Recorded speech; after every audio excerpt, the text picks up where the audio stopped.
All right, today we're diving deep into one person's incredible reported journey into the cosmos. This was an experience powered by Salvia divinorum, and frankly, it's a wild ride. So let's break down what they saw and what they found. It's a question people have been asking forever. What really happens when your consciousness just slips free from the meat suit? Well, this particular story gives us one seriously vivid, modern-day answer to that very question. Okay, so before we jump in, let's get on the same page with a couple of key ideas. First, we've got Salvia divinorum. This is a plant with a long history, used by Mazatec shamans for spiritual visions. Then there's the concept of astral projection, this idea that your consciousness can actually separate from your physical body. Put those two together and you've got the setup for this amazing story. So where did this all begin? Well, this wasn't some reckless, spur-of-the-moment thing. It was actually a really careful experiment. And it was all driven by a deep, deep curiosity. You can really feel the mood being set here, right? This person had done their homework, reading up on it for weeks. And the setting, a humid summer evening where the air felt thick with possibility, that just paints a picture. You can almost feel the anticipation in the air. Okay, so the stage is set. And now the experience really begins. This is the moment it all starts, the departure, where consciousness begins to unpeel itself from the physical body. And it seems to happen in three really distinct stages. First, it starts with an earthy taste and just this subtle shift in the room. Then comes this feeling of the body getting incredibly heavy, like it's sinking right into the mattress. And finally, the separation. A lighter self just peels away. And get this, it's described as totally euphoric and painless, kind of like shedding an old skin. And boom. This is the moment everything changes. Suddenly, our narrator is an observer, hovering and looking down at their own body. But the wildest part? They realized there was no internal monologue, no voice in their head. It was just pure awareness. Think about that for a second. So they've left the body, they're hovering in the bedroom, and now what?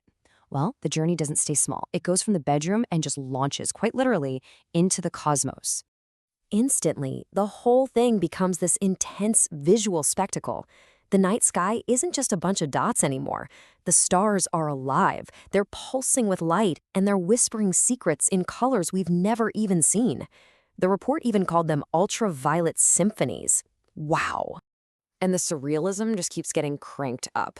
Listen to this quote. Zooming past the moon, which then cracks open like an egg and spills out rivers of liquid silver. This is not astronomy, folks. This is the universe as a giant, fluid, dreamlike painting. All right, brace yourselves because now we're heading into the most intense part of the journey.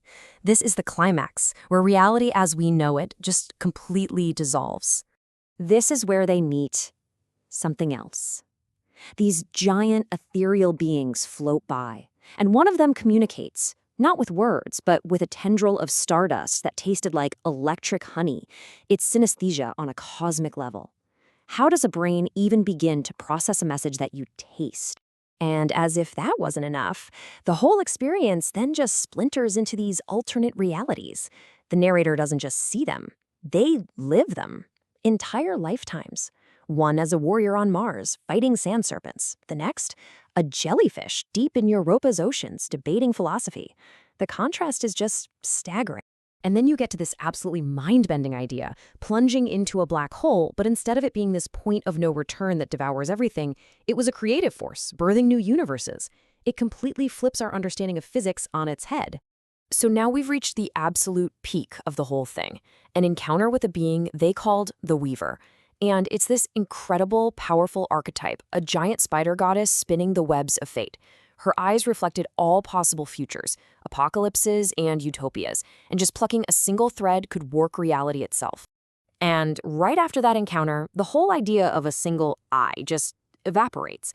The narrator's consciousness splinters, first becoming a flock of birds, and then a single atom vibrating inside a star. It's the ultimate ego death, a complete merger with the fabric of everything. But as they say, what goes up must come down. The cosmic journey has to end, and it does so with a sudden, really jarring crash back to the physical world. But right at that peak, in that moment of absolute cosmic unity, this one terrifying thought bubbles up. It's this mix of total euphoria and sheer terror that leads to the question, am I lost forever? What if I can't get back? It's a moment of pure dread right before it all snaps back. And then, the crash.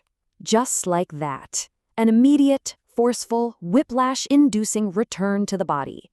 And let me tell you, the feeling of coming back is anything but gentle. It's described as being like crashing into water from a super high dive. You're gasping for air, your heart is pounding, the room is spinning, and time is completely warped. Was it minutes, hours? You have no idea. The sheer physicality of it really shows the incredible contrast between those two states of being. So, after all of that, what's left? How do you even begin to process an experience of that magnitude and fit it back into your normal, everyday life? This quote really sums it all up, doesn't it? For the narrator, this wasn't just some crazy hallucination. It was a doorway to the infinite, a deeply profound experience that didn't just end. It fundamentally changed how they saw existence and their place in it. And that journey leaves us with this final, really provocative question. When you blur the line between yourself and the cosmos so completely, it forces you to wonder, where do we actually end, and where does the universe begin? It's something to think about long after this is over.